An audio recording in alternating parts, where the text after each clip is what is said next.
Okay, good morning, everyone. Let's begin.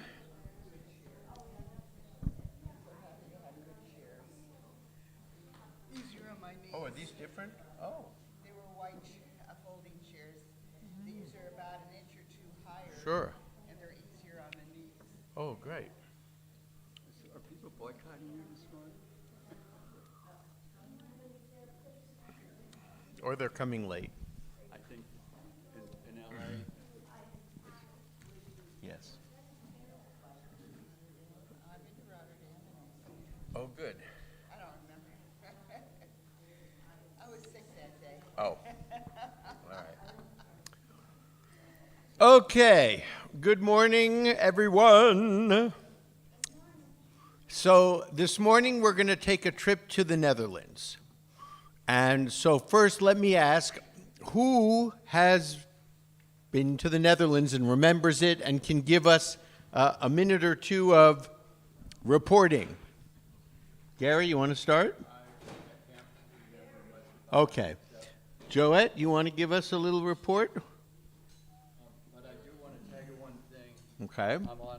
I'm on a Jewish travel list, and they just gave me a notification of a trip to Denmark and Sweden, and I'm visiting all the Jewish sites there this summer. Oh, excellent.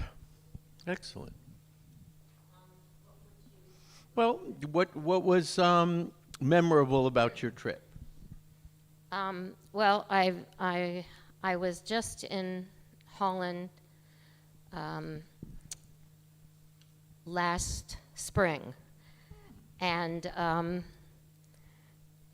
the only thing I did in Amsterdam was go to the Anne Frank house, and it's quite amazing to see it. I had excuse me, I had been there before, but that was like over 30 years ago.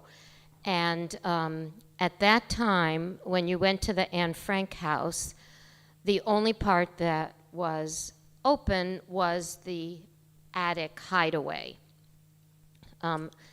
So I had heard that there was more now, which there is, and so I wanted to go back. So when I went this time, they have the building is open. So the downstairs part was the part where Otto Frank had his business. And so those rooms are now open. So you can go into a room. They say this was Otto Frank's office. This was Miep Gies's office. And so you can go into all of those areas and then go to the attic hideaway. I will say the first time that I was there and I saw the bookcase, it took my breath away. I was just so struck by the fact that was it, you know, and after having seen the movie and read the book and know what it was, to actually see it was just it was just so moving for me. And also in the attic house, the rooms where they were hidden, I mean, you saw Anne's room with her movie star posters on the wall and all the things that she wrote about. And then there was the upstairs part, which you could only get to by a ladder.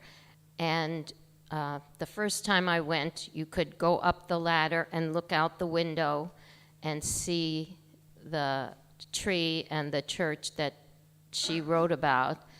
This time that ladder is not available to people, mainly, I think, because it's only one person at a time, up and back, and there's too many people going. I mean, you have to make a reservation weeks in advance for a certain day and a certain time, and there were lots of people. I mean, it was you're in a line snaking through all of the rooms, so there were a lot of people going, and so I was glad to see that. The other thing is that there's a wonderful section in Amsterdam with all the with synagogues and museums and all of that of Jewish history. I just want to say, I'm very happy it's so popular because when we went about 25 years ago, you just went there and walked in. You didn't need a reservation. So that's great. Yes. I just want to say, you're much braver than I. I did not go up that. Yeah, but that was over 30 years ago, so I was a little bit younger then. Would anyone else like to tell their story of Netherlands trip? Did you have a, no? Okay. I just think the very personal stories are very interesting. You're going to hear some history from me, but. So we went to the Portuguese synagogue where the floor is sand. And as we walk in, there is this rabbi. And my husband almost collapsed because that's his classmate, and they were in a choir together in Cologne. And he escaped from Cologne, went to Amsterdam, and that's where he survived, and he was the rabbi of this synagogue. What a beautiful story. Wow. What a beautiful story. Okay. So, Jewish presence in the Netherlands probably starts during the Roman conquest. And so the Romans are in power when in history? Before Jesus. Okay, let's say just very generally the first 3 centuries. Maybe a little bit, yeah, first 4 centuries maybe. And they were influential after that, but then they were conquered. And so by the 1100s, we have Jews in isolated communities in the Netherlands. They are persecuted, and many of them are expelled. It's not a good time at all for Jews.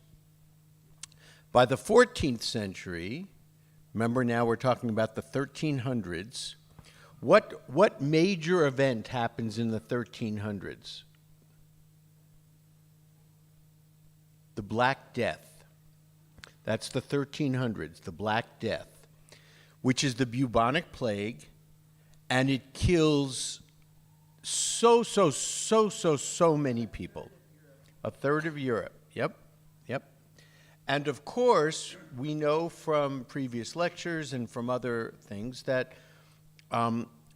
that time in the history of Europe, Jews were persecuted in a big way because they were accused of having caused the Black Death, and they were accused of poisoning wells, and there were accusations of blood libel. So, right, and they were accused of having killed God. It's called deicide, having killed Jesus. So, so there was a great deal of anti-Semitism. They didn't know at the time what caused this, so everybody panicked. In a little bit of a way, you know, the very beginning of COVID, when we all had no idea what was going on, we had no idea how this spread, how contagious it was, and we were all told to stay in our houses and don't go to the grocery store, put gloves on, wash your hands for 30 seconds, you know. In a little bit of a way, that was similar. I mean, so many people were dying, and we were all scared. The only difference is that we didn't have a population that we blamed it on. We didn't scapegoat a population. Well, yeah, you're right. I mean, we blamed there was talk that the Chinese had started it in their lab in Wuhan. Okay, yeah, that there is that. But we didn't. What I should have said is we didn't persecute a population. We did clearly have isolated incidents of attacks against Asian Americans. We did, for sure, but not in the way that there was a mass attacks against Jews at this time. Okay, so we know that, number one, Jews were dying during the Black Death, the same as Christians, but Jews were not dying at the same rate as Christians were. Why was that? Because we washed our hands. It was an issue of cleanliness. And how was the bubonic plague spread? By fleas on rats. And so Jewish homes tended to be cleaner than the surrounding population, and therefore Jews were dying at a slower rate than were their Christian neighbors. We had higher sanitation standards, yes. And families knew, but that they would clean the house completely before Shabbat because they weren't going to do work on Shabbat. So yes, we had higher cleanliness standards. And as far as the blood libel goes, we know the blood libel, for anybody who doesn't know, was a charge made by Christians against Jews that every year around Easter time, Jews would murder a Christian child and use that child's blood to make matzah for Passover. And of course, we understand that it's the most preposterous thing anybody could imagine, because what's the one fluid that Jews would never use to make anything in terms of cooking? Is blood, clearly. So where did that idea come from? Anybody? I'm not sure we know exactly how it originated precisely in the beginning, but it was used after that as a very kind of potent tool among anti-Semites.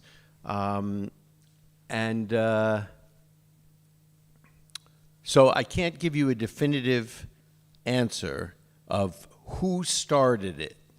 Who started it? All right. Say again? Still going on. A little bit here and there among extremists, and in some parts of the world, here and there, you will hear that. Just like we talked the other week that there was a fairly recent incident of the newspapers having to put a retraction in because they had printed some things from the Protocols of the Elders of Zion. So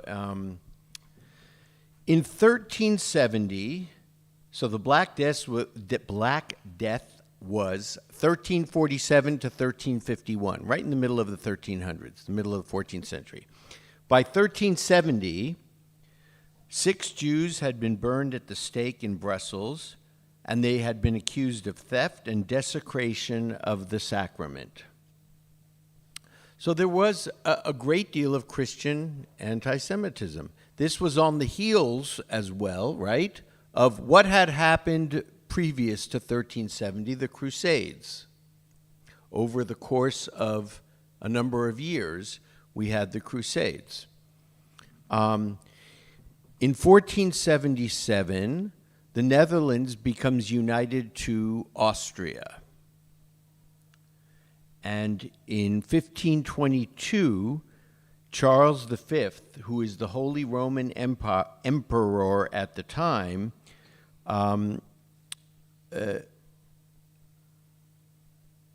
what's the word? An edict. He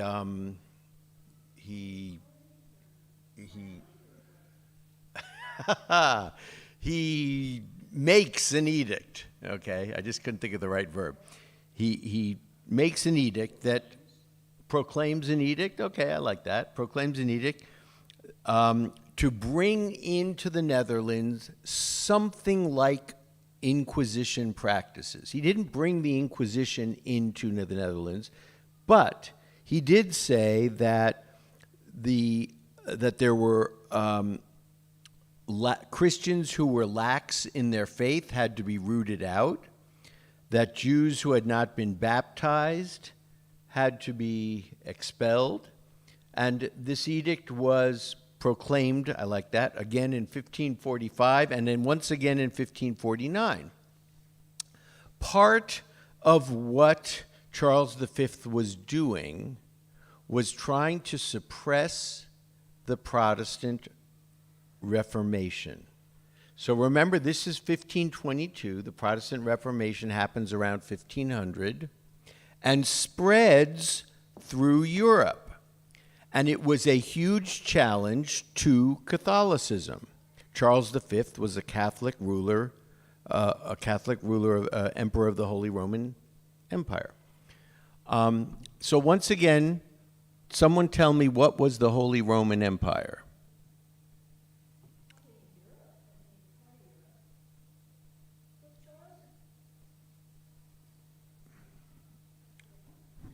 We hear that term, and it's so I'll go over it again. What the Holy Roman Empire But was. Charles V was from Spain, wasn't he? No, he. Oh, I'm sorry. Wasn't he Spanish, Charles V, in the 1500s? And it was a Catholic country. Yes. So he wanted to spread his power in Europe. Right. Yes. So- And it was a move against the Protestant Reformation, because he wanted to root out Christians who weren't practicing Christianity the way they needed to practice Christianity. So remember, the Roman Empire encompassed huge areas, all throughout Europe, all into Turkey. And when the Roman Empire splits into two in when the Roman Empire is conquered, what happens is we have the eastern half of the empire, which stays, and that's called the Byzantine Empire. And we have the western half, which shrinks considerably, and it is called the Holy Roman Empire. So, the Holy Roman Empire is the remnant of the original Roman Empire in the West after the split of the Roman Empire and the defeat. So it's what's left of the Roman Empire in the West. Okay. And the first emperor of the Holy Roman Empire was Charlemagne. Very good, very good. Okay. So he was trying to suppress the Protestant Reformation. In 1571, all the Jews of the city of Arnhem were seized, and they were held until they could figure out what they were going to do with them. The only point there is that anti-Semitism is still going on. Jews were persecuted. However, this all changes in the 17th century. 17th century is the 1600s. And in the 17th century, the Netherlands undergoes what is called the Dutch Golden Age. There are improvements, expansions within areas of science, arts, trade, and the Dutch Republic is established. It's also the golden age of Portuguese Jews. Portuguese Jews have a large community in Amsterdam, and it was called the Dutch Jerusalem. So why did the Portuguese Jews come? Well, of course, absolutely. We have the expulsion, right? The Alhambra decree of Spain and then later Portugal. And the northern provinces of the Netherlands offered freedom of conscience. They guaranteed freedom of conscience, which is just the step before freedom of religion. So basically it was a tolerant, an edict of tolerance. And in 1581, the Netherlands gains its independence from Spain. Remember earlier it had been annexed to Austria and then Spain got it. And Philip was a staunch Catholic, and he had used the Inquisition very clearly to expel Jews, and especially conversos. In 1492 earlier. Okay, after Ferdinand and Isabella. So many conversos came to Amsterdam because it was a safe place for them. And the Portuguese families in general had a high literacy rate. They were already merchants, so they brought a whole lot of trade experience with them to the Netherlands. Many of them settled in Antwerp, which is now in Belgium. And they were involved mostly in the trade of sugar, silver bullion, spices, and tobacco. And so the Netherlands became a hub for international commerce. The only other city that sort of rivaled them very quickly after that was Hamburg in Germany, because they saw how successful the Jews had helped the Netherlands become. And as the northern provinces became a Protestant stronghold, right? In other words, the Protestant Reformation was spreading. And we already know that Middle Europe, Germany, which is where it began, everything was becoming Lutheran. It was very much embraced by the population. And so this had spread to the northern provinces, again creating great tension between Catholicism and Protestantism, those who followed each of those. The first Ashkenazi Jews who come around the 1570s.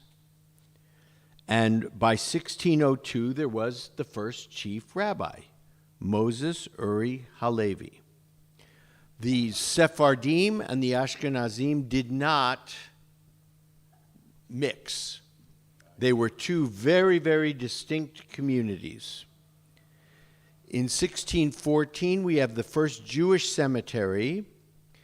It was a Portuguese cemetery, a cemetery for Portuguese Jews, in the city of Ouderkerk.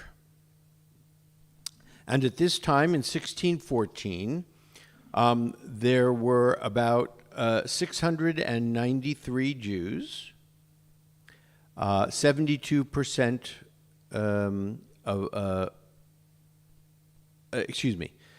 72% of them, 498 out of 693 were merchants. There were 31 people who were brokers. There were 20 Jews who were diamond cutters. There were 22 Jews who were teachers. There were 10 Jews who were physicians and 10 Jews who were surgeons. Oh, that's kind of interesting. But you know what stuck out for me? Listen to this. 693 Jews, 10 physicians. I'm wondering how 10 physicians can take care of 693 Jews. Say again? They're taking care of some of the Gentiles. I'm not sure that even 10 people can take care of a community of 693. How could they take care of all the Jews? That seems like a lot of people to me for 10 physicians. 69 a doctor. That's not a lot? Okay. It just seemed, when I saw this, I thought, what? 10 physicians? Yes, Joette. Were Jews involved with the Dutch Coming up. Hold that thought. Coming up. So Gary, help me with this. What's the panel for a Kaiser primary care physician? It's like 1,000 patients. Can you imagine that? Yeah, That's a okay, pa- but that's a we're but, current okay, pa- but we're applying modern standards Okay. to medieval and early modern times, right? People now have a much better sense of how to take care of themselves, how not to get sick. You know, people in 1600, you fall down and you get a cut, it could be infected and you could die from it. I mean, people, you know, people had a lot more, I think people had a lot more medical anyway, and they didn't live that long. Oh, maybe that's what it was. Maybe that's what it was. The guy had 100 patients. He could count on some dying every. I don't know. It just hit me that wow, only 10 doctors in the whole community. Well, that could be. Lana said she didn't think there were many doctors throughout Europe. Period. All right. So. One of the most famous Jews in our history happens to live at this time in Amsterdam. And his name is Baruch Spinoza. Can anyone tell me anything about Spinoza? Okay, he was a philosopher who was excommunicated. Well, I don't think he was so Jewish either. That's why he was excommunicated. Okay, good. Anyone else? So we should know this name, Spinoza. He's very, very important. He was a very, very original thinker. At the time, very much not liked by the Jewish community. Over the course of time, has been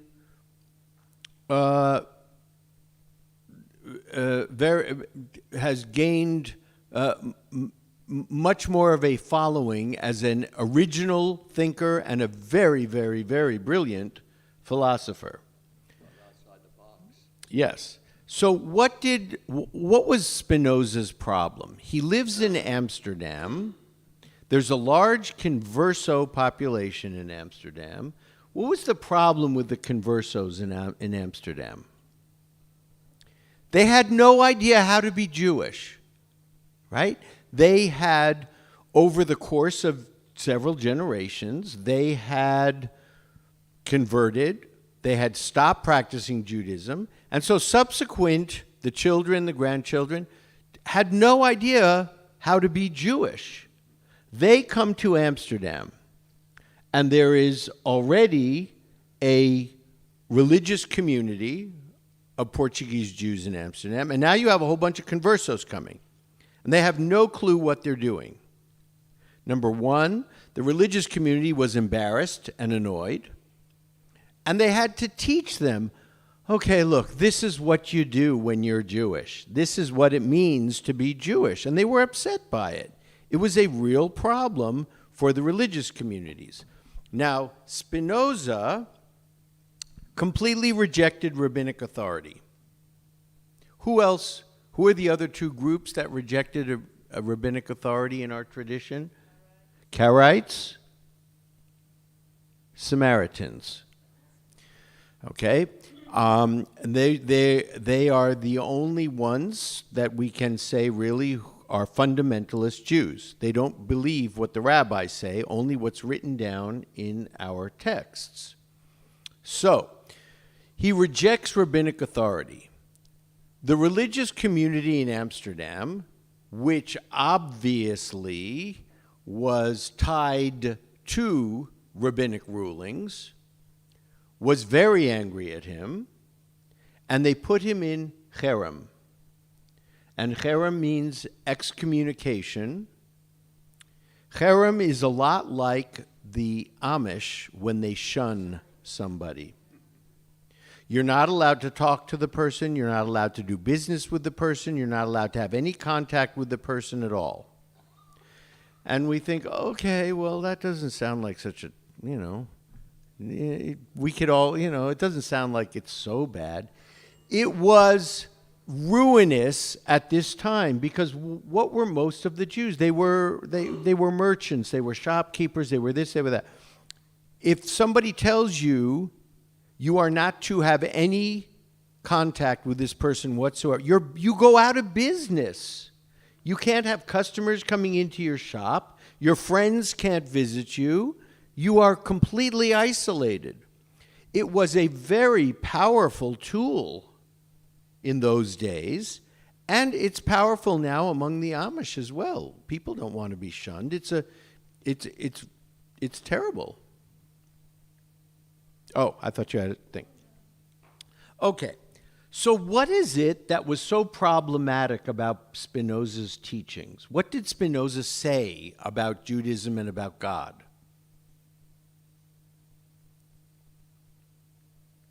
Okay, good.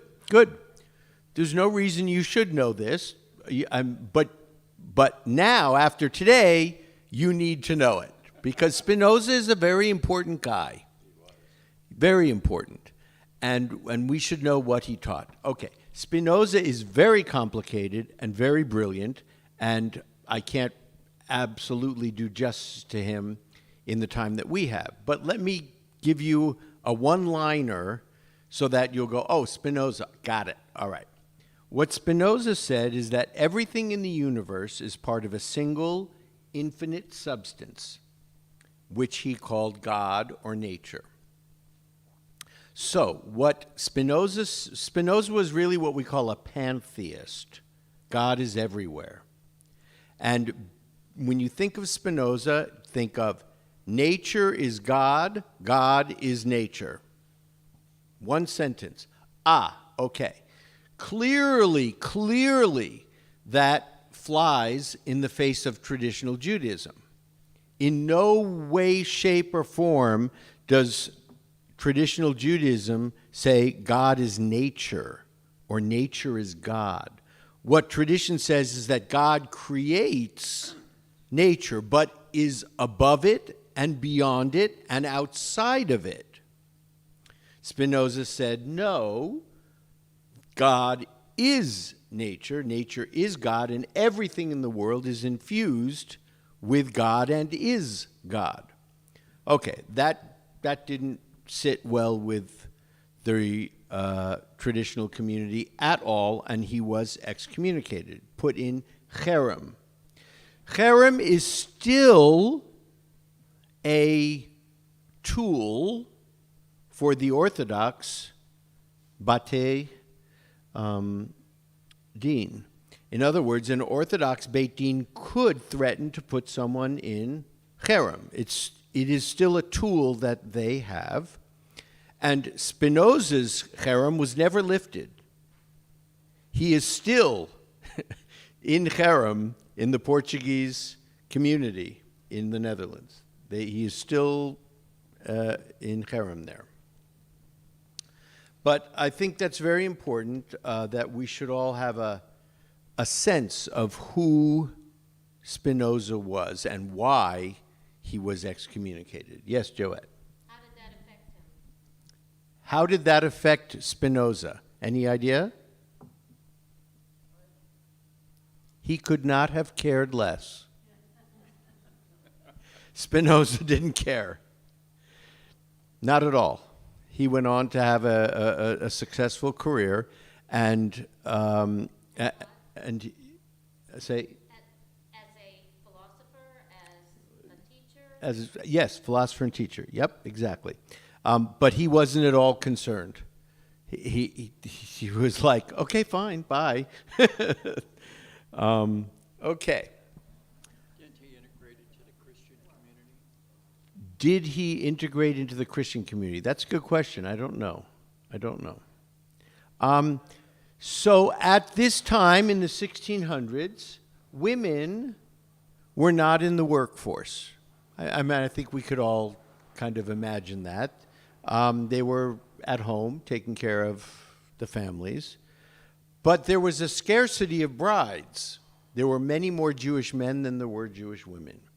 And so Jewish men sought eligible brides from many of the other communities, especially Antwerp. And The status of women was clearly lower than men because it was a traditional Jewish community. Remember, women could not count in a minyan. Therefore, they could now count for a minyan. Therefore, they were seen as less than in some cases. And yet, we all understand, why is it that women aren't in Orthodox Judaism and weren't through the centuries able to be counted for a minyan? What's the problem? Why can't a woman count in a minyan? Because it's not an obligation for her. Because it's not an obligation for her. Good. So the comment was she hasn't had a bar mitzvah. That's actually not the case. You don't have to have a bar or bat, or you don't have to become a bar or bat mitzvah. All you have to do is reach the age of majority, which is 13 for boys and 12 for girls.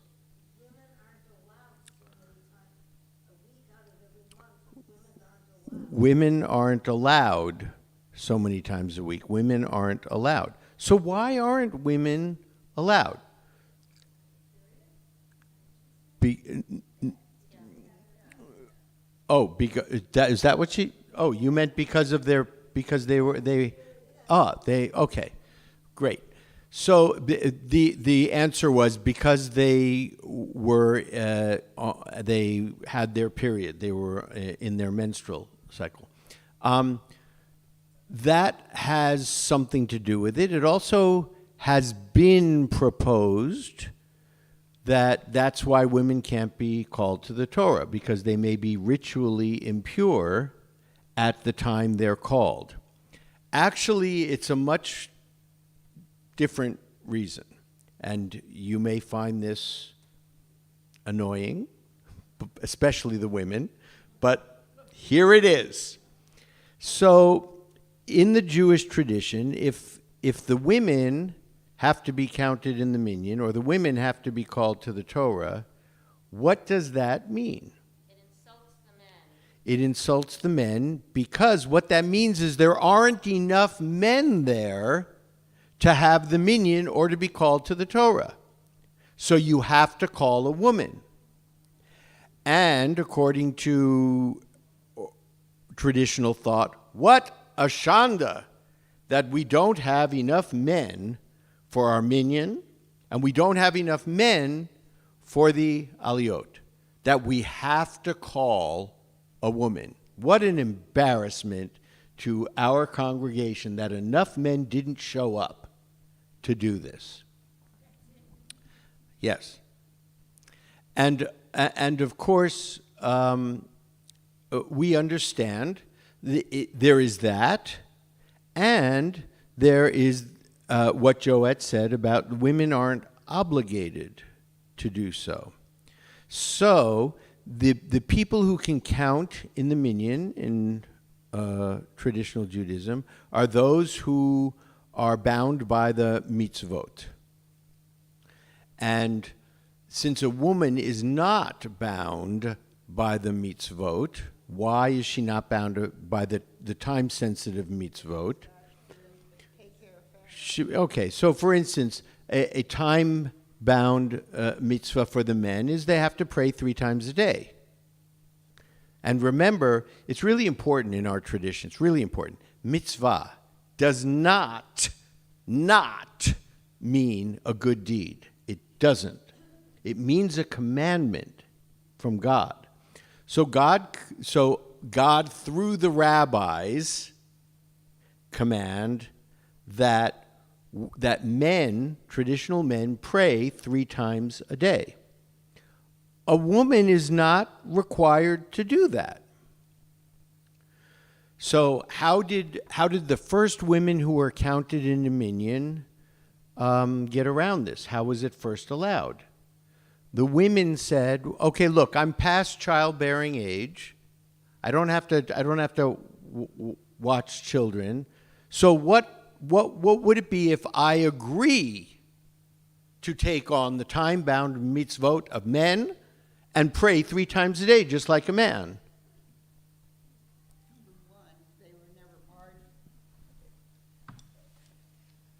Women were never barred from praying 3 times a day. They just couldn't be counted in a minyan. So the first woman or two who wanted to be counted said, look, halachically, you're not allowing me to be here.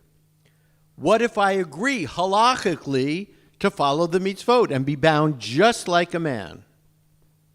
And that worked in the conservative movement. And so women began to be counted. Okay. The Portuguese Jews of the Netherlands established trade with other European countries. And in 621, the Dutch West Indies Company was founded. And there were Jews on the board of directors of the Dutch West Indies Company. That's really important. Why is it really important? Lana, do you? I'm just thinking of one particular story that was. Tell me the story you're thinking, because it's probably right. Okay. How did the Jews get to New Amsterdam? As I understand the story, and it varies a little, the Dutch at one point were in control of Brazil, and when they were, the conversos stopped being Christian and became returned to their Judaism. Then the Portuguese took over, and at that point, those that had converted decided to leave, and there were something like 21 ships that went back to Amsterdam, except one. One got waylaid by pirates, and they got all their possessions taken away. And then, because it was a shipping lane, there was this French captain that came upon them, and they told the French captain to go to take him to Amsterdam. There would be money. Our comrades would pay him for this. Problem was, instead of going to Amsterdam, he took him to New Amsterdam. And which was controlled by the was it the West Indies Company? I don't remember. The Dutch West Indies Company. Well, okay, Dutch West Indies Company. Peter Stuyvesant was not happy with this when they landed, and so but this captain had to be paid. Well, the good people of New Amsterdam collected money and gave the captain money so that that was fine. But he wanted the Jews. Peter Stuyvesant wanted the Jews out, so he wrote to to the West Indies Company, and they says, "Well, you don't have to be governor either." Very good, very good. So the Jews are on the boat. They land in New Amsterdam. Peter Stuyvesant says, no, you're not getting off the boat. And so he writes to the Dutch West Indies Company, right? And Jews are on the board of directors. And they say, oh, really? You don't want to let the Jews off the boat? Do it, or there'll be problems. Yes, so that's exactly right. That's exactly right. So we were on the board of the powerful trading company, and we told Peter Stuyvesant, you better let him off. And New Amsterdam is Manhattan. Yes. New Amsterdam becomes Manhattan. Yes. Okay, very, very good. Yes, sure. Okay, because we're going to leave the time period. We're leaving the time period. Okay, learning a little bit of art history. Rembrandt happened to live in a Jewish area, and he there's a lot of pictures he made with Jews as the subjects, and he also painted Jewish biblical stories. So there's lots and lots of pictures. I have a whole book on Rembrandt and the Jews. Very good. Thank you, thank you. Okay. In 1642, there are 600 Jews who leave for Recife, Brazil. And Recife was, at the time, a Dutch colony in Brazil, which was welcoming to Jews. However, Portugal captures Recife in 1654 and brings in the Inquisition. So the Jews of Recife flee to Curacao and New Amsterdam, which is Manhattan, right? Okay, New York, yep. The Sephardic Jewish population was wealthier than the Ashkenazic Jewish population, and the Sephardic population looked down on them because they were poor. When else did this happen in our history? Turn of the century. Very good. So remember, we had waves of Jews who immigrate to the United States in the late 1800s from Germany first. These are educated, assimilated, well-to-do Jews, business people. And then we have the huge influx of Jews from Eastern Europe and Russia following the pogroms of 1881 and the assassination of Tsar Alexander II. These Jews were poor, uneducated, religiously observant, and they get to New York, and the German Jews who are already there and had established themselves in New York found them to be embarrassing. You are embarrassing us. And so we went through the same thing here. And so the Sephardim looked down upon the Ashkenazim. So how did the Ashkenazim get to the Netherlands? Well, in 1618 and 1648, we had the 30 Years' War. Anyone remember what the 30 Years' War was? Say again? Good. Basically, Protestants against Catholics. Yes, that's good. Good answer. It lasts for 30 years, and it was fought primarily between the French House of Bourbon, which was Catholic, and the Habsburg monarchy. The Habsburgs themselves were Catholic, but the people by that time have become mostly Protestants. And so it was Protestants against Catholics. So Jews were caught up in the middle of that, and so they fled. Also, they fled from both sides because of the war. They didn't want to get caught up in the war. Where did they go? To the Netherlands. Ashkenazi Jews. Ashkenazi Jews were mostly on the eastern side, right, of the Netherlands. And in 1648, that's the end of the 30 Years' War, and the Khmelnytsky massacres in Poland, Lithuania, when the Cossacks come and there's a big riot and a big massacre of Jews. It's one of the first times we have one of the really, really big ones. Yeah, the Cossacks attack. Of course, in 1795, does that date ring a bell for anyone? 1795, 1800? Napoleon, good. What happens just before Napoleon that allows Napoleon to be Napoleon? The French Revolution, very good. I'm just trying to so that we have a sense as we move through history, okay, what's going on around 1795, 1800? Napoleon, French Revolution, okay, that's a very big deal.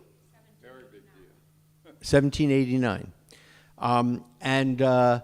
And why was the French Revolution a big deal? Right. The monarchies of Europe, the people understand that they can rise up and depose monarchies. Because of the American Revolution. Maybe, yeah.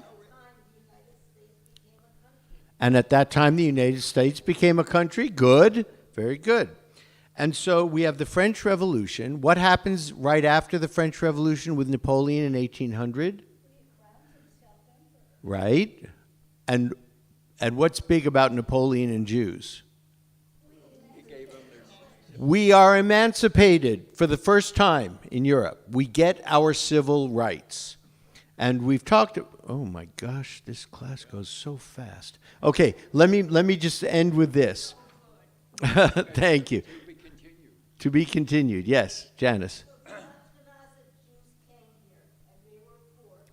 My great uncle, my husband's great uncle, became very, very, very wealthy. Yes, yes. Some Jews who came from Eastern Europe did do very well. Yes, but by and large, they were an embarrassment to the German Jews who were already here. But you are right, Janice. Yes, some individuals did well. Yeah. I'll end with this. So remember what happens with Napoleon. Napoleon becomes the emperor, and what does he say to the Jews?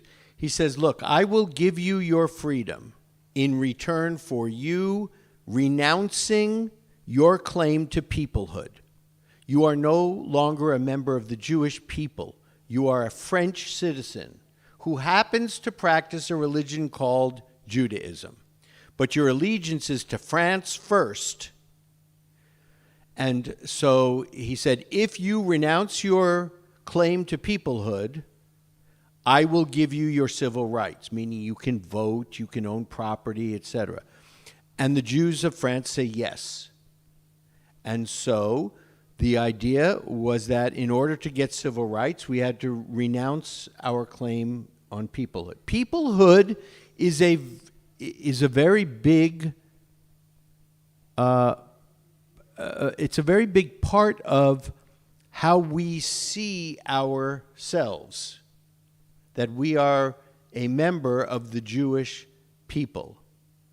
And so I'll leave you this to think about, and we can start with it next week. The question then will be, for us, do we consider ourselves American Jews or Jewish Americans? And that plays a very big part in how we self-identify. Think about that this week, and we'll talk about it next week. Okay, everyone, have a beautiful week. So nice to see everyone. This class goes too fast. Bye.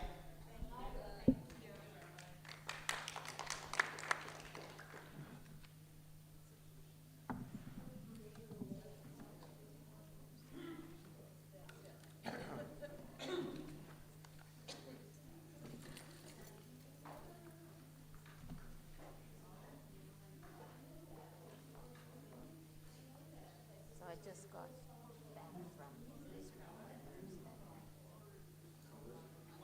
I took a volunteer mission. Did you tell Joanne that you had so it was good. Yes and no. I mean, people are starting to, get on with their lives, but then they're always going to be in the army. Or somebody who's a hostage, or somebody who's been killed. I mean, this kind of like right under the surface.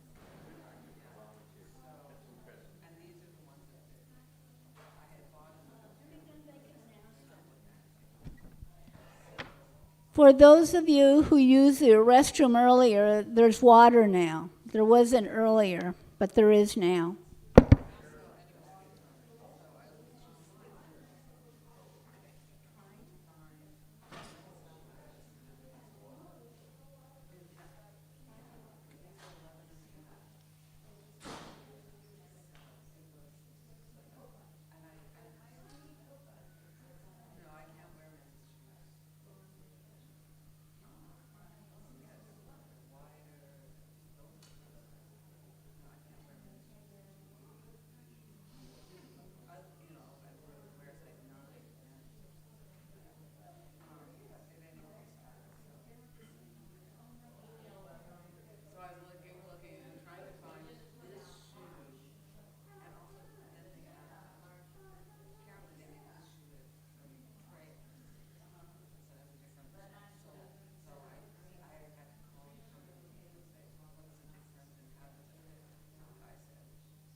I moved the wrong way, the stitches or whatever bothered me. But I was off hanging there as soon as it was in a week.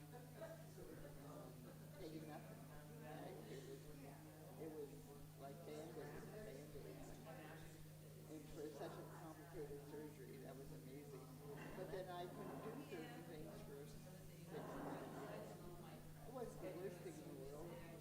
And the 6 months are over, and Right, you're back to now, and then you get to appreciate being able to bend over and pick something up off the floor. without using that grabber thing. Exactly. When you drop your keys out by the car, you don't have a grabber.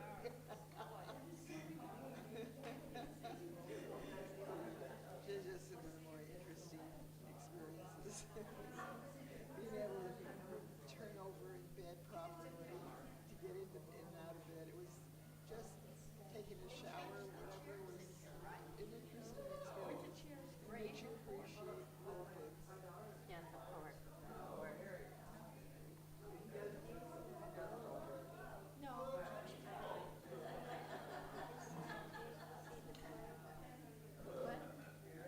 What date for the place? No. No, it's this one. In March. Oh, it's in March. I know, But I don't, I know the 20, one of them is the 23rd. One of them is like the 17th or something. I don't know. There's one with Judy and one else.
All right, ladies and gentlemen, the cigarette break is over.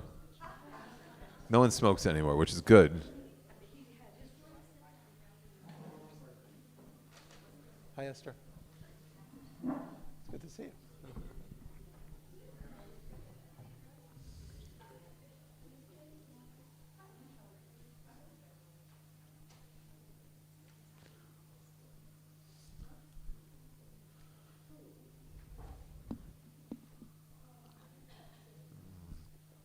Okay. Hi, Ed. Good morning. Nice to see you. I'm glad that you're here. Okay. So I'm just going to begin.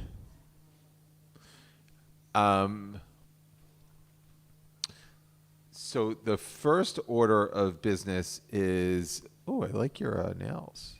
Look at those. You see that? It's like a Jewish star manicure. It'll be on my hands until the hostages are home. Oh, how nice is that? It's my protest.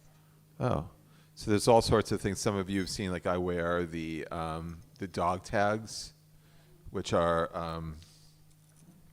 which says Halev Shalanu Shavui Ba'aza, our heart is held captivity in Gaza, and then it says bring them home now. And this is something that people are wearing in Israel. Some of you, I see Susie has one.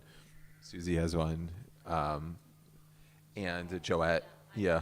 I just came back from Yeah. So I will likely, let's just hope. Like, let's not even say. Like, oh, I'm gonna likely go in the summer, and then let me, like, God willing, like this is Oh, I cannot imagine if those poor people are still in captivity over the summer. It's interesting. It's like I spent today, like the beginning of today, just dealing with like administrative stuff, and like this thing isn't happening with that department, and that thing isn't this and that, and like little, and like it just like crystallizes before you in a minute, like important things. I mean, there are 131 Jewish souls that are being held in captivity. So, I was complaining about all sorts of things. Why didn't that person send the email to this thing? And why didn't that thing happen to that thing?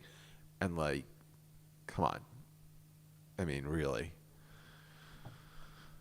Oy. Okay. So we should all give gratitude and maybe just spend a moment and then think about ways, like I appreciate that, Lana, that we should have reminders.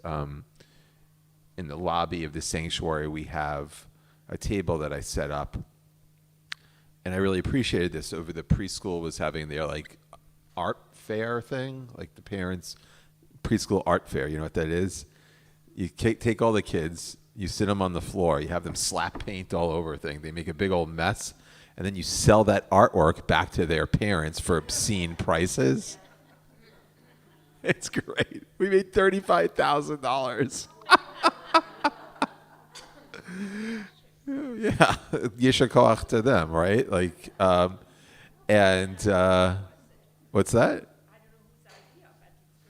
It was, it's something that a lot of places do, and actually, it was the idea was birthed. I understand it at Dot Ariel in 2016 by Leah Rosenzweig and Mandy Pankowski. They came up with the idea, and they did it. And now this year was the biggest financial success ever, and it was really great.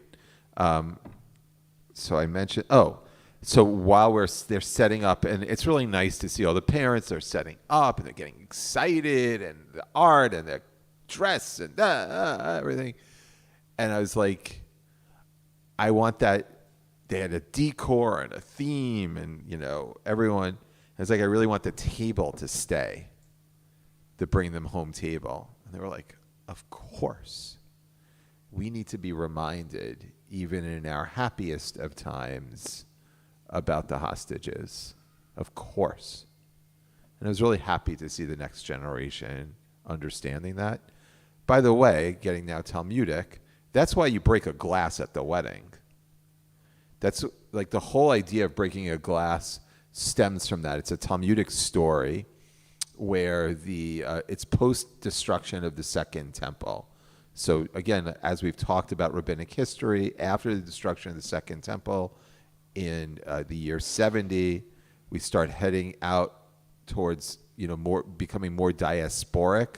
That certainly is accentuated after the Bar Kokhba revolt, and we talked a little bit about that, and Rabbi Akiva and his support for that. We're going to talk about Rabbi Akiva. Maybe one of these days we're going to get to the story with Rabbi Akiva. But this is like my fourth class, and we still haven't even hit the text yet.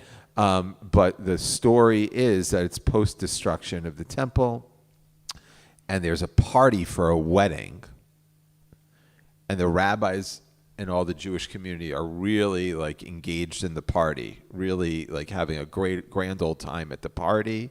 And one rabbi, I can't recall who, he gets really upset, thinking, maybe it was the father of the groom, how can these people celebrate when we're living in an era of such destruction and sadness? And so I think he tries to like get everyone into the party to dial it back a bit, but they don't. And so what he does is he takes a piece of glass, like just something glass, and he breaks it, and the party just freezes. And the reason is, in those days, manufactured glass was very, very expensive, right? That wasn't something as readily available as it is here today, with modern manufacturing. And so from that, that's one of the sources in the Talmud about the breaking of a glass at the wedding, that it actually is a reminder of the brokenness of our lives, and what goes on in the world. Okay. All right. But there are brokenness, but there's also good things. And so I'd like to transition to a good thing as we're taking gratitude. And so I understand that it is Michael Kreisberg's birthday today. So Michael, we're going to sing happy birthday to you. Okay? Yeah, sure. In Hebrew. Yom Huledet Sameach. Yom Huledet Sameach. Yom Huledet Sameach. Yom Huledet Sameach. Until 120 years of, everyone's like, only your wife can make that joke. I certainly cannot, nor would I. But no, it's good. It's good. So thank you, Michael, for being here on your birthday. Are you going to go out for dinner or something tonight? What's going to? Square dancing. Wow. So tonight, the square dancing night, not a dinner night. So you're available tomorrow night for dinner. Where are you going for dinner? Maybe we'll come. We can all show up at the restaurant. Oh yeah, that's good. Yeah, where is that? In Tarzana. Yeah. Oh, it's Vino and Tapas. That's where their Kreisbergs are going tomorrow night. So we should all show up there and we can sit together. It'll be like a Buca de Beppo kind of situation. Well, all family. Separate checks. Smart man. Yeah. Separate checks.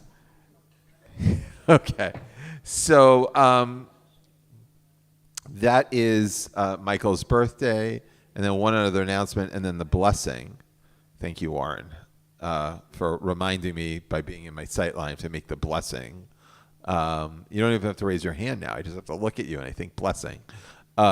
So on March 5th, which is a week from yesterday, so this coming Tuesday is at 5 o'clock. I'm doing a session called Reading with the Rabbi. And it is a session on two people passed away, and I'm just trying to, hold on.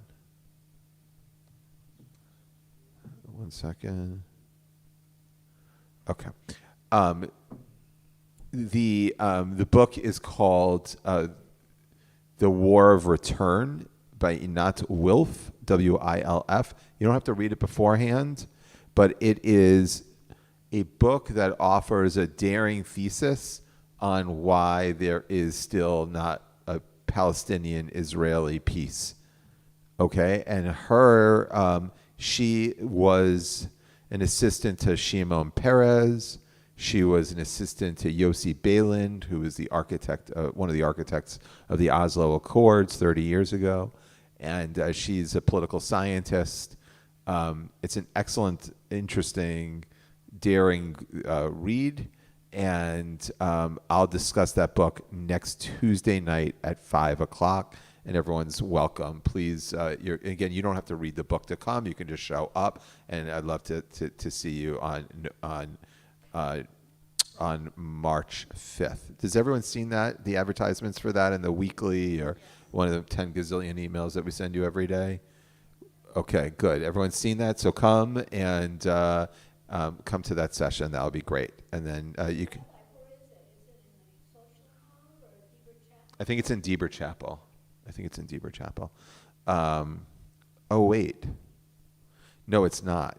I think it's in my office.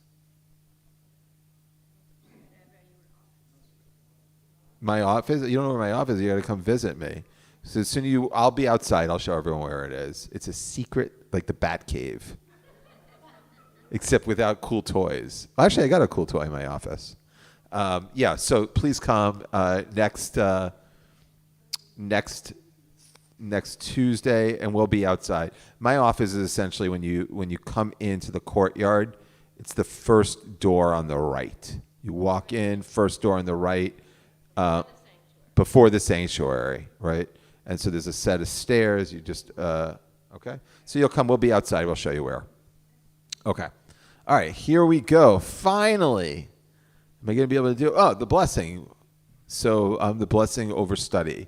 Baruch atah Adonai Eloheinu melech haolam asher kishanu b'mitzvotav v'tzivanu la'asok b'divrei Torah. And may our study of Torah help sensitize us both to our own souls, the struggles of others, and may it add some joy in what is often too dark of a world. Okay. Amen. All right. I'm going to pass around the text. For those of you watching online, this is the text that we sent you about 4 weeks ago that we still haven't gotten to because I talk way too much. So Nadia will help me pass along these. I'll keep one for myself.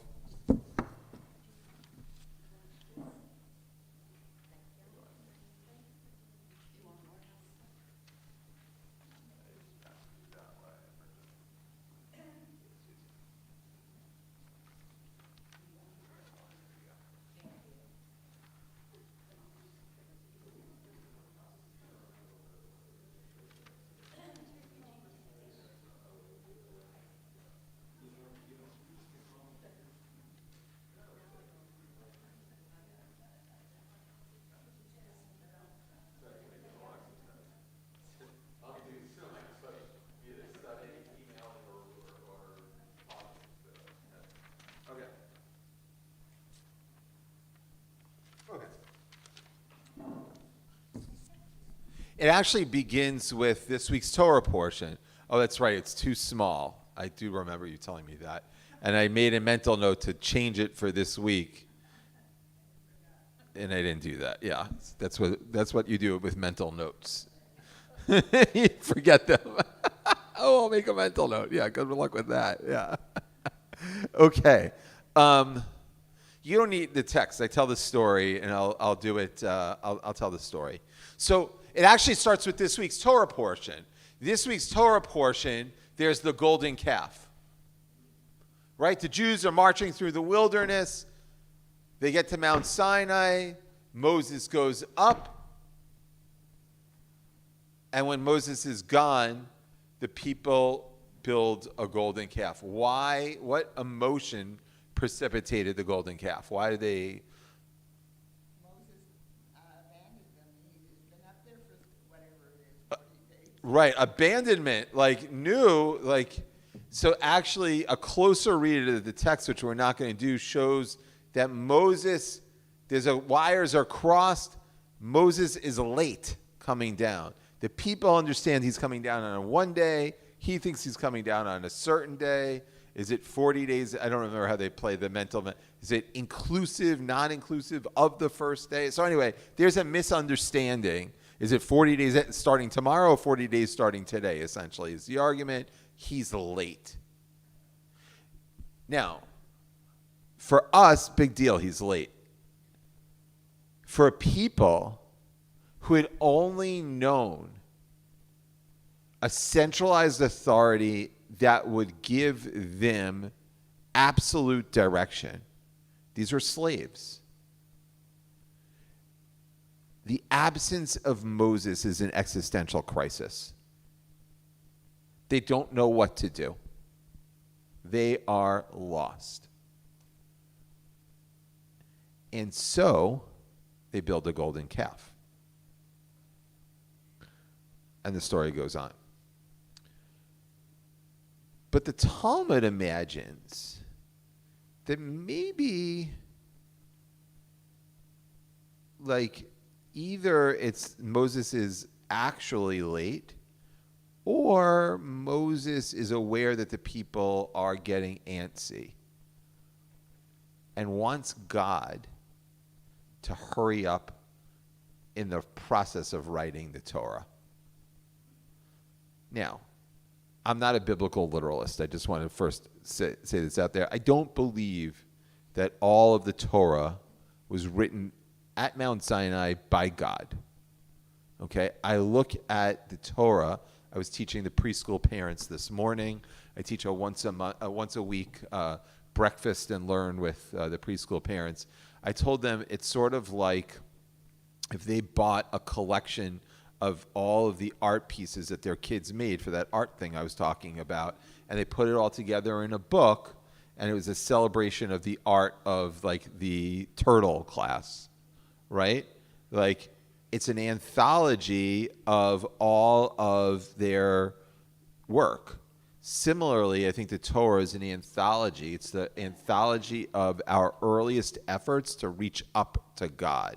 It's not a document that came from God down, but rather from us up to try and find God. And so the Torah, why is it holy? Well, it's the oldest document, recording of our people trying to find meaning and righteousness and love and God in the world. And there are different efforts. Next year, I'm going to teach a class on some of the politics that went behind it, and some of the it'll be called the Biblical Game of Thrones, the different kings that influenced the writing. But anyway, the Torah is not written all at one shot by God, but there's a rabbinic fantasy that it is. And so the question is, Moses is upstairs on the mountain talking to God, and God's writing the whole Torah. And Moses is peering down at the mountain, seeing the people preparing to build the golden calf, and starts looking at his watch. New? And so this is where the story begins. Amar Rav Yehuda, Amar Rav. Rabbi Yehuda said in the name of Rav, B'shah shalom Moshe l'marom, Matza'o HaKodesh Baruch Hu sheyoshev v'kosher ketarim le'otiyot. So that that in the hour that Moses goes up the mountain, he found God, HaKodesh Baruch Hu, sitting and attaching crowns to all of its letters. So what's God doing there? Has anyone seen the inside of a Sefer Torah before? Yeah. What's God doing? Embellishing the letters. You know, when you look in the Torah, there's like,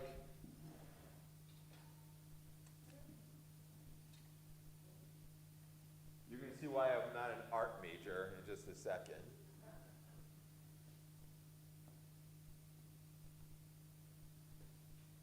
This is there.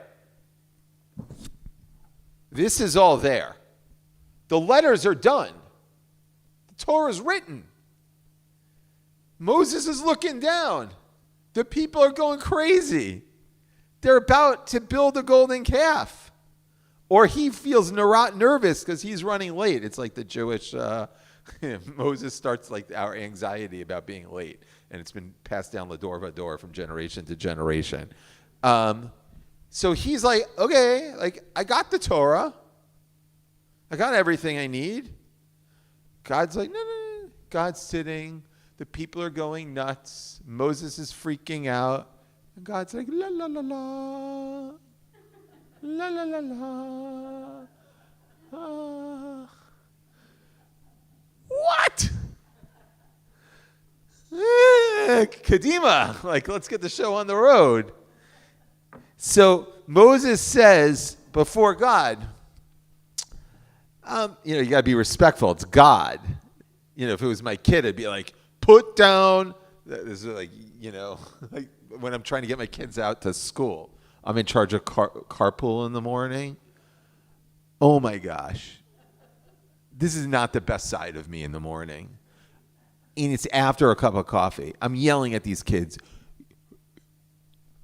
get your books together. We need to leave now. It's 3 miles of a drive to school, and it takes 45 minutes to get there. It is unbelievable, the traffic. But, like, I know they're going to be late. I know they'll start fighting in the car.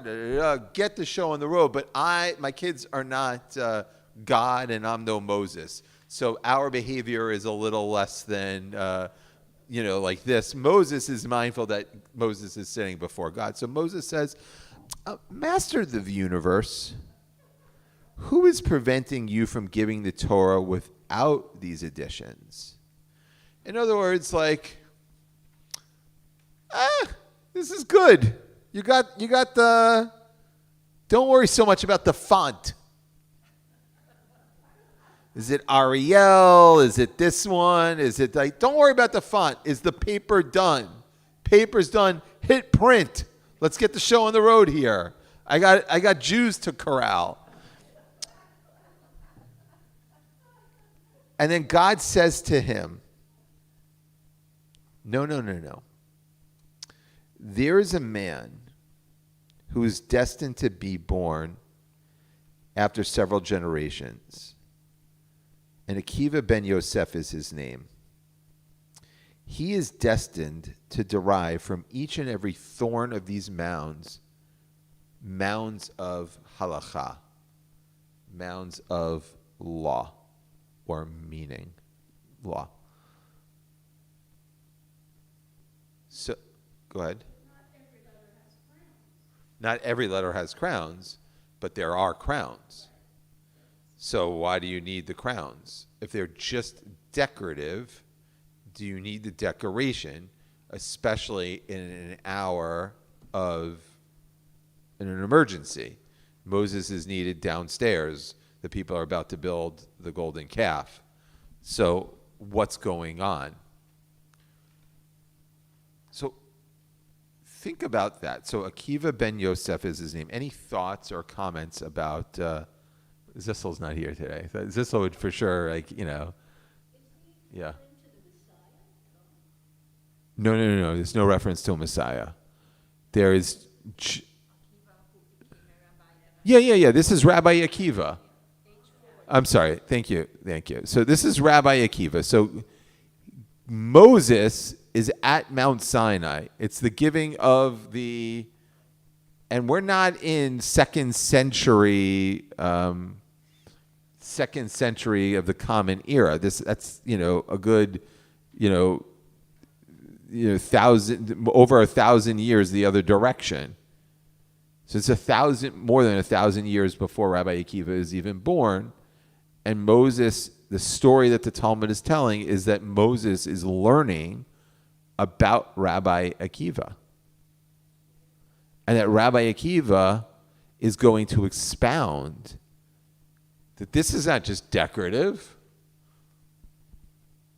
but these have, they're intentional. Any thoughts about that? Yeah, Lana. Oh, all right, go ahead. Okay. Step up, show your nails. I have a Star of David on two of my fingers.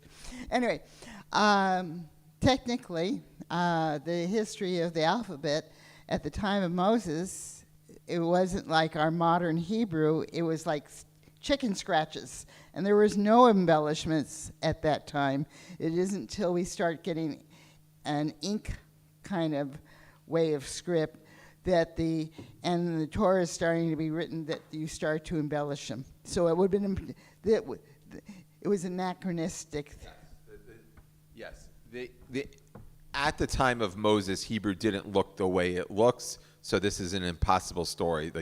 That was not the way an Aleph looked or a Bet looked at the time that Moses would have been at Mount Sinai. Nevertheless, the people who are writing this story didn't know that. So they're assuming there's embellishments, and they don't know. They don't know why. So Moses is like, wait a second. Now, what does this say about, what are the statements, because I think there are many, that this text makes about revelation? That it's intentional. Okay. That revelation, Joette says that revelation is intentional. Tell me more about that. Well, that God has a plan. Oh, good. So it could either be that revelation is intentional and sort of like timed out. That God is deploying now in Moses' time what will be meaningful later on. That God is so intentional that God has already written that which will be meaningful in 1,000 or so years. So at this revelation, that revelation is exhaustive and it's comprehensive of including, the development of rabbinic law. Okay, good. What else does it say about revelation? Yeah, Rosalie. It makes it beautiful, because, what is it that certificates and calligraphy and are done beautifully? It makes a statement. Oh, good. So it makes a statement also that nicer is holy. Hidor mitzvah. Good. Okay.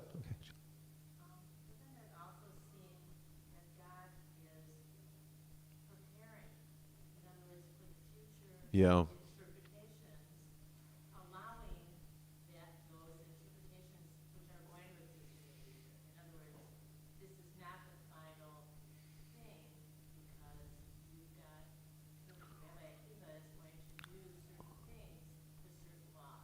Good. So the question is, a little bit to play you off of one another, is it as Joette said, where God gives it knowing what Rabbi Akiva's interpretations are going to be, or God gives it knowing that Rabbi Akiva will interpret it, not knowing what it's going to be? In other words, is at the time of this, at Mount Sinai, Rabbi Akiva, who will not be born for 1,000 years, is the nature of his interpretation and the content of his interpretation being revealed? Or is it simply that God knows it will be interpreted? In other words, is God conceding, is God saying, the interpretive lens is continuous, but I already know what it's going to be? Or is it continuous and God's like, it'll speak to the people in those times as it will develop? I'm giving like the raw material and it will be deployed and used. It's not clear. So you could read it that they think God is all-knowing, and that therefore God knows exactly the nature how Rabbi Akiva will interpret it. You could certainly read it that way. Joette? And then you can also say, Lo Bashamayim, it's not up to God anymore. Right. Once we get Right. That God is not, right. So Joette's saying, dear Rosalie, my good friend, no, you're wrong. It's not that God knows everything. It's that God knows that it's not in God's domain anymore, so God is giving the gift. And this is a gift.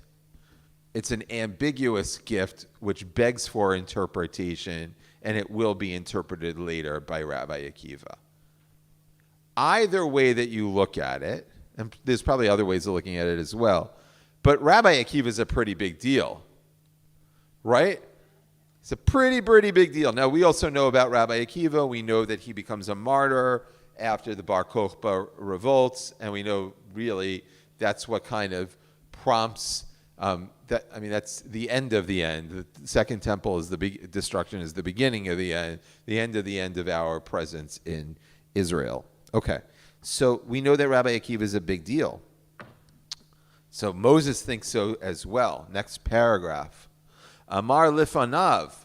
Moses says before God, Ribono shel olam, harehu li, show me him. Like, wow. I'm just the delivery guy. I'm going up a mountain, getting the Torah, and bringing it down. I'm just the messenger. But you're telling me, God, that there's someone who's going to expand our tradition just from this stuff? Wow. I want to see that. God goes, okay. Not a problem.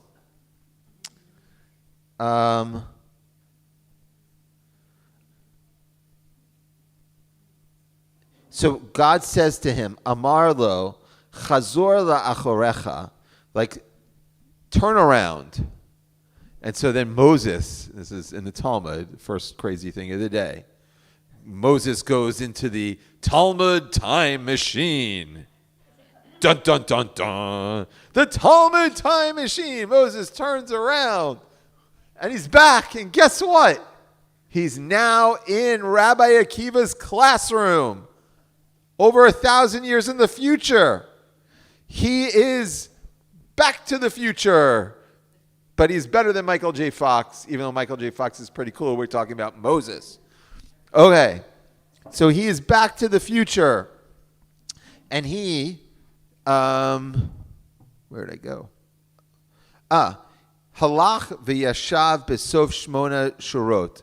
He goes and he sits down at the end of the 8th row.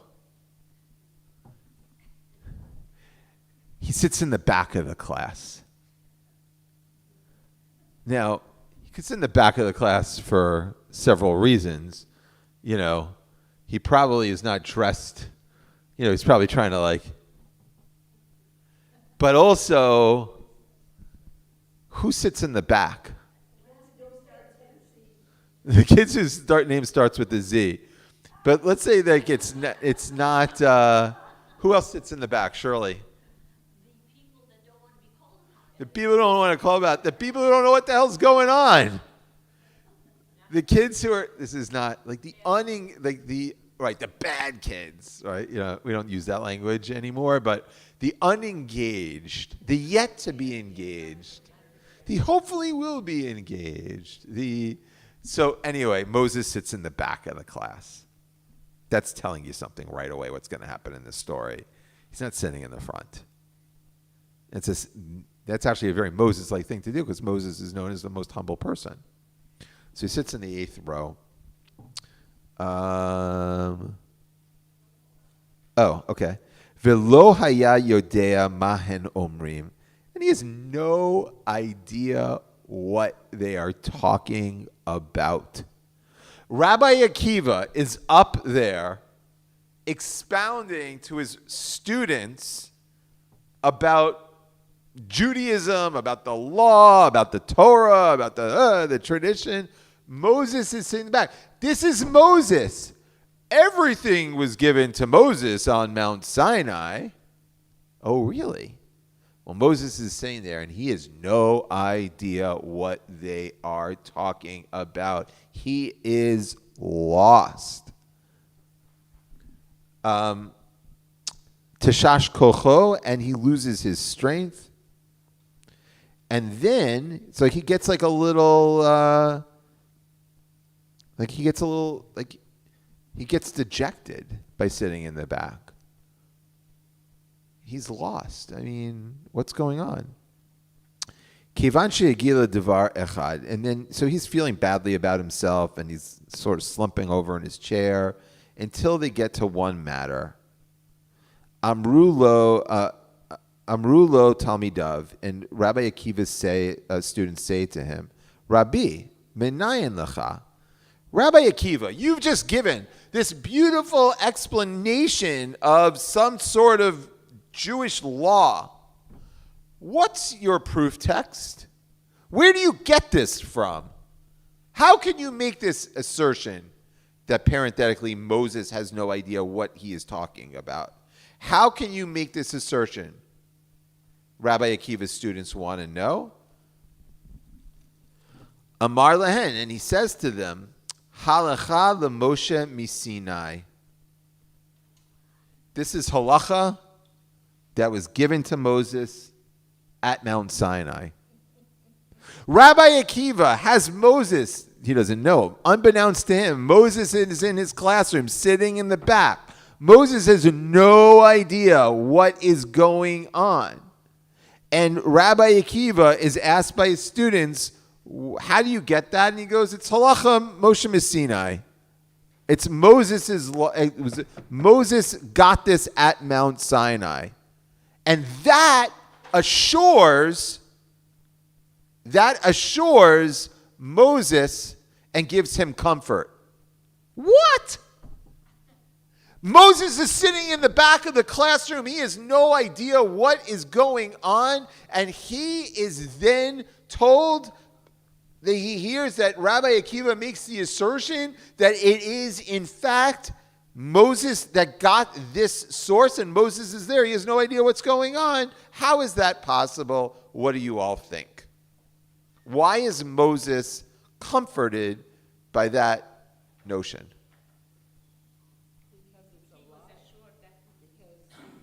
Wait, hold on. Let's go. Susie, go, and then you go. What? Go ahead, Susie.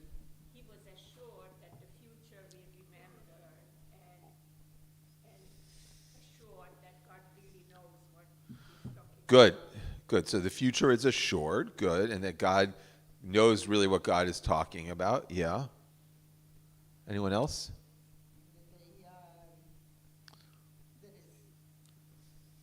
The Torah is alive 1,300 years later. Right.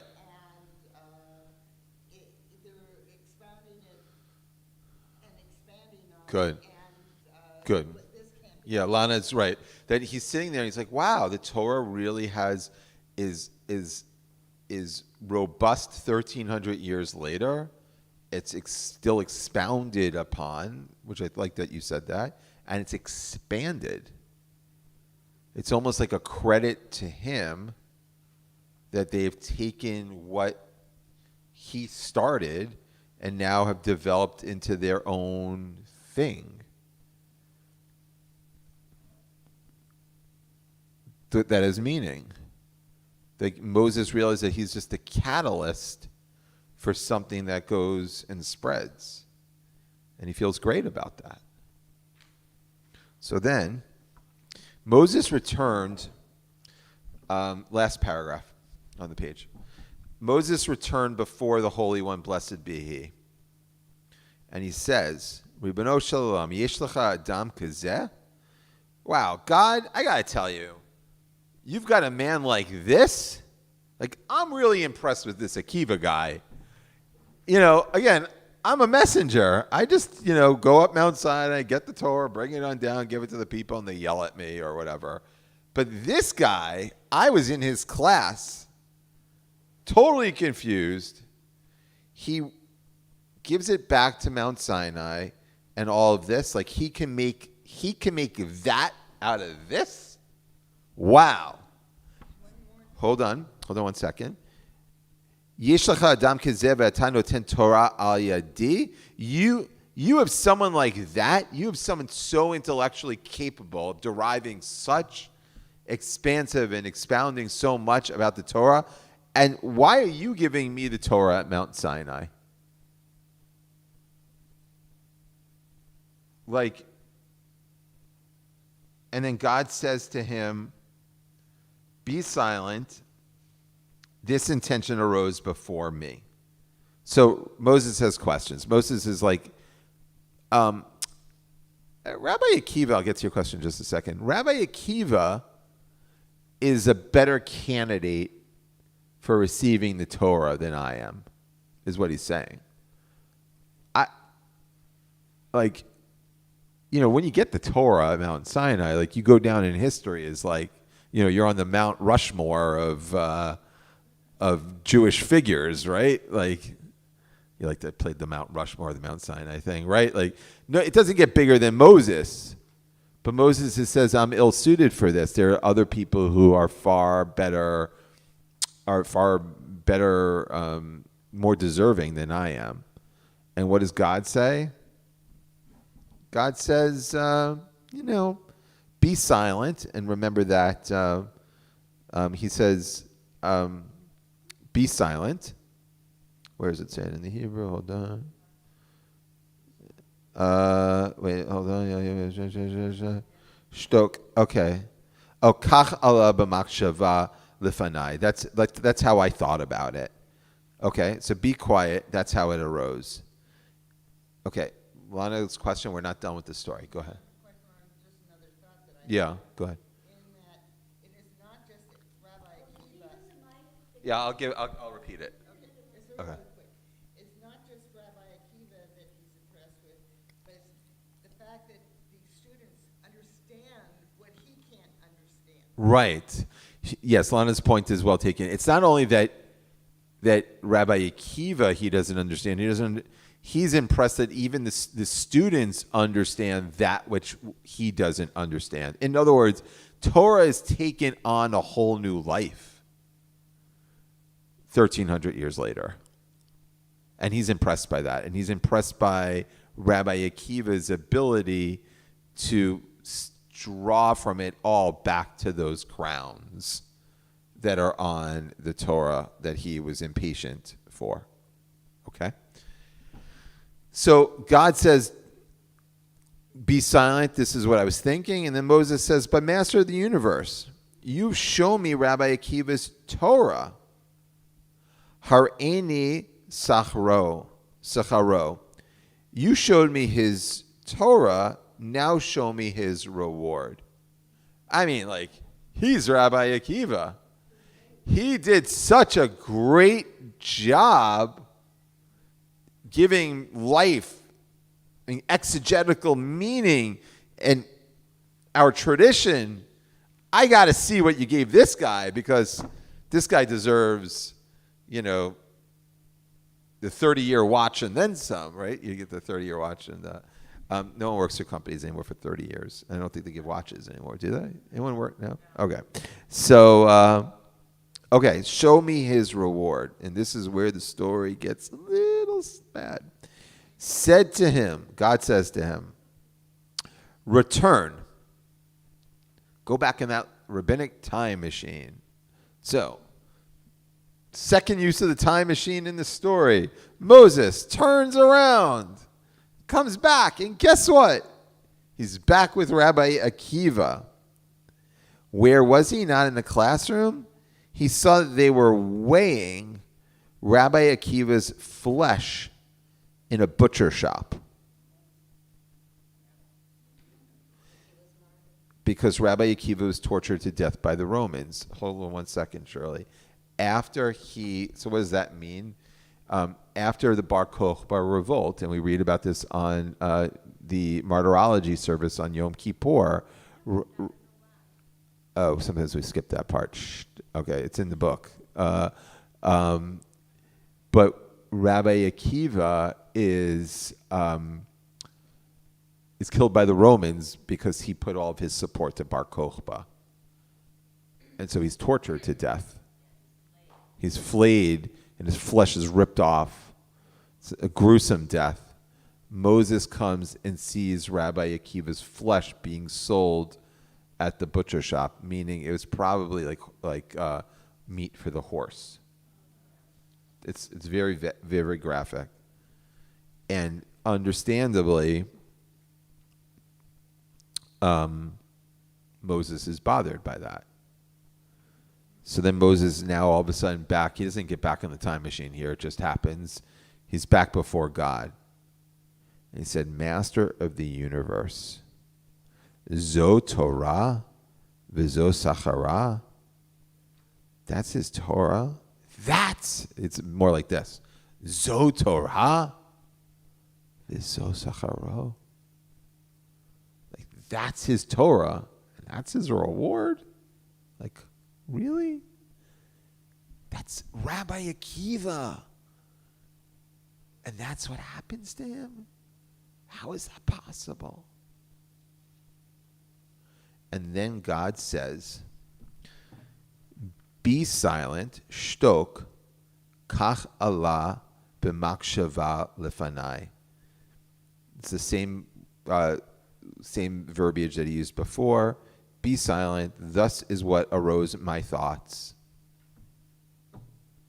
End of story.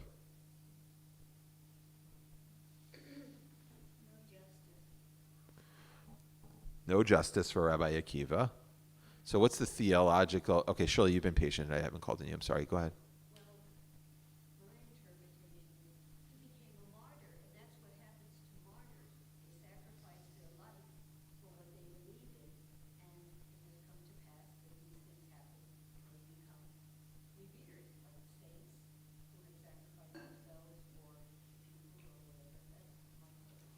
Oh, that's good, Shirley. That's the price of martyrdom, right? Shirley's point is that's the price of martyrdom. Like, to become a martyr, you sacrifice something. It means it doesn't all balance out in the end, right? Like, it doesn't balance out when you sacrifice yourself for a cause. It's to your detriment. It's for furthering the cause, but it's to your detriment. He made a martyr of himself, and you're right. So Moses doesn't understand the calculus because it's not understandable. It doesn't equal out. The equation doesn't work.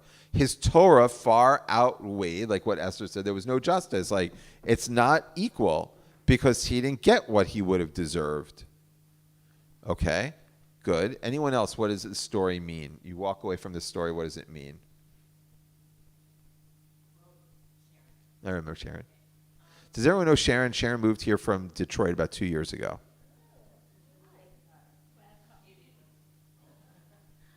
Anyway, my thought is that this is the Torah of what's going to happen. Maybe this is land in the future. So what's going to happen, this will not be the only time. And what I'm giving you is going to be work. I mean, look what's going to happen when Moses comes down from the mountain. Okay, you know, he's not going to get to go to the promised land either. Okay, he's not going to get the point of the feet to have anything to do with anger. But it's like this is what's going to happen. But this is who we are. This is what it's worth this. But it's going to be happening. You know, it's worth it though. That's Oh, good. It's actually a good statement of like what Sharon is saying is this is a representation of sort of the arc of what happens to our people, right? That there's something good that happens, and there is victimization at the end. It's worth the victimization, but it's that is a reality of the exit of the dimension. Good. Yeah, go ahead, Rosalie. All right, Rosalie's getting on up. She's gonna grab the microphone. My partner over there will get mad otherwise if I don't use a mic. She looks very angry. Yeah, we're coordinators. Anyway, it's what you said earlier. I mean, the crown, it's a crown of beauty, but it's also a crown of thorns, so it has a dual message that we can have. I mean, there are good times in Judaism, there are bad times too. And in the case of Rabbi Akiva with the Romans, he was martyred. But there are good times for Jews, and we've seen this throughout our history. There are good times in various countries, and then there's the Holocaust or the expulsion. So the poor Jews, they suffer quite a bit. But in terms of Torah, Torah is a message. The crown tells us good and bad can happen. Very nice. Okay, just because we're short on time and I have to run into the city for a meeting, I'll give you two different interpretations that I've had. One came from this book. One could be that, similar to what Sharon said, sort of similar to what Shirley said, but not exactly. Life just doesn't work out like that. Like life, or what Esther said, there is no, where we don't live, Judaism doesn't, it's not like you're going to get, we don't, the rabbis recognize, then that's why they create a Ha'olam Haba, a world to come. But they don't think it all balances out at the end of, it's an even ledger, right? That what you did good will be your reward. It's not an even, like a Charles Schwab investment opportunity. It doesn't all even out. And so maybe it's a statement of just reality. It just doesn't work. It's just, Life doesn't work like that. Life does not. Don't do the mitzvah thinking you're going to reap the reward, because there are no guarantees of the reward. It doesn't work like that. There is no calculus. Just like there's no firm way of assuring that. It just doesn't work like that.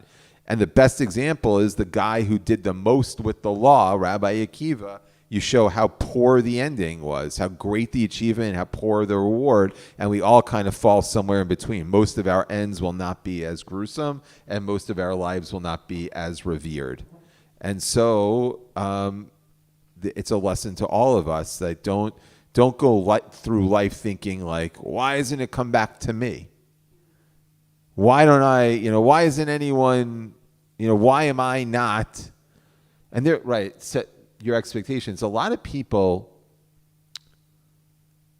we see that, don't we all see that in life, that the people who go through life just filled with the expectation that the world is cheating them. And that is the greatest thievery that occurs, because it's robbing them of happiness. And it's hard to tell someone this, but if they lowered their expectations, they would feel better about their lives. If they had stopped living their lives expecting so much, with all the acrimony and all of the world is, this one did this to them and that one did that to them, et cetera, et cetera. If they give that up, it ends up, so maybe this text is a license for people to just, to give all that up. Because, most of us don't think that our achievements equal Rabbi Akiva's, and most of us realize our pain is not going to equal his as well. So if we fall somewhere in the middle, maybe we can just not expect as much. Another way of reading this text, slightly different, is that I thought of is, or I've taught in the past, is we can't possibly begin to understand that there is no comprehensible calculus for us to understand why bad things happen to good people. That we spend a lot of time addressing that question, but there's really no answer. God's got it understood, but we don't. And that's the difference between humanity and God. It's sort of like God telling Rabbi Akiva, this is how I thought about it. God is telling Moses, who are you to question? I'm God. You can't possibly begin to understand this. I don't love that answer, but that's another traditional answer. It's sort of like that. In my mind, that answer is all questions in Judaism are valid except the biggest question. So I don't like that answer so much, but that's how this text is classically read as well. Yeah, Joette. Aren't there people in the Jewish community who will say that the reward, we don't know the reward, and the reward will be afterwards in Olam Haba? Yeah, but that's still kind of cheating the system, right? Because it's saying that you won't get the reward. It's just saying your reward. So I think the rabbis were kind of bothered by this. The rabbis couldn't understand the Rabbi Akiva dilemma, which is that they were fanatics for a new way of life. I mean, they were recreating Judaism. And they were micro-reading these biblical texts and getting all this meaning and not doing all these things on Shabbos and not tearing the toilet paper and all this crazy, And that's what we do now. And they're like, wait a second, why is life so hard? Why is there so much persecution against us? If we're fulfilling God's will, how come? So the only way they could understand it, it's the Rabbi Akiva predicament, the only way they could understand it is this world is like the vestibule in a banquet hall. It's very small and insignificant. The real thing awaits inside. So once this world is done, Ha'olam Haba, once you go inside the banquet hall, that's when you'll experience the goodness. But that's a way of them just trying to say that there is a calculus, and I don't believe that. Yeah. They don't know. Yeah, they don't know because they've never been in the banquet hall, so you have to die to get there. Right.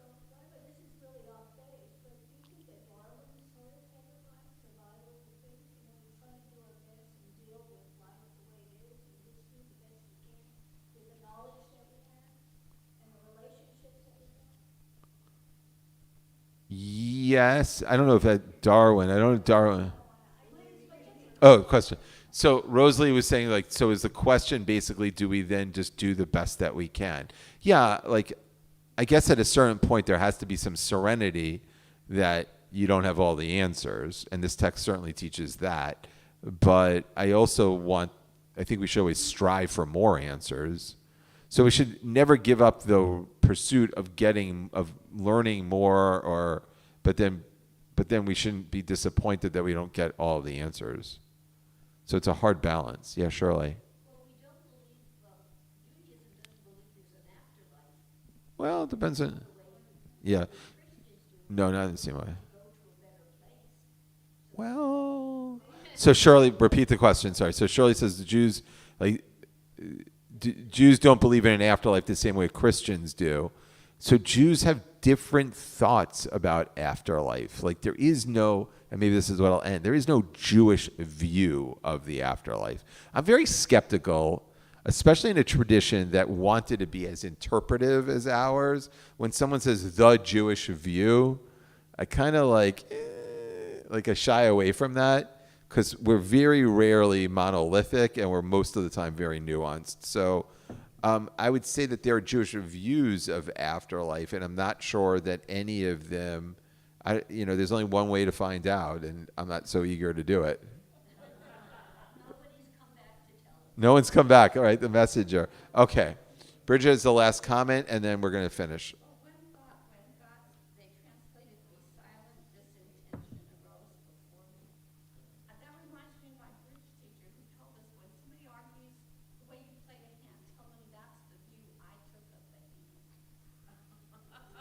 Wait, it's a way. It's a way of like. So Bridget said that it's when God tells Rabbi Akiva to, that's what I thought of. Essentially, that's what her bridge teacher said, and that meant what, Bridget? That. It meant that's the way I interpreted it. That's my view. Right. Yeah. So I clearly think that's what's going on, and God is saying here, that's my view, and who are you, Moses, to disagree with me? Like, I'm the Bridget player, right? Right. I know what I'm doing here. You're like this, Okay. So it's a very interesting text with a lot of like time machines, and it sort of loses that the most Rabbi Akiva in the book, Rabbi Akiva. I mean, it's really a very robust text. So thank you for starting it together. I wish you all a very good day. Please remember March 5th for the book on Israel, and I hope to see you all there, and then again next week. By the way, I am always, wait, hold on for a second, Nadia. I am always honored if you keep the text. And then either have it on your kitchen table for a little bit, and then it can make its way to the recycling bin. You can recycle it. Or show it to somebody and talk to someone about it. Be like, hey, someone says, hey, what did you do this afternoon? Esther's like, I learned this. And sit and have coffee with someone about this. Shouldn't it go to the good news? No, you can recycle it. It's okay. Okay. All right, everyone. Have a wonderful day. And my phone is blowing up, so I'm going to excuse myself. I have administrative things to attend. Hamas rejected the Israel's offer. All right, I got to run. Have a great day, everyone.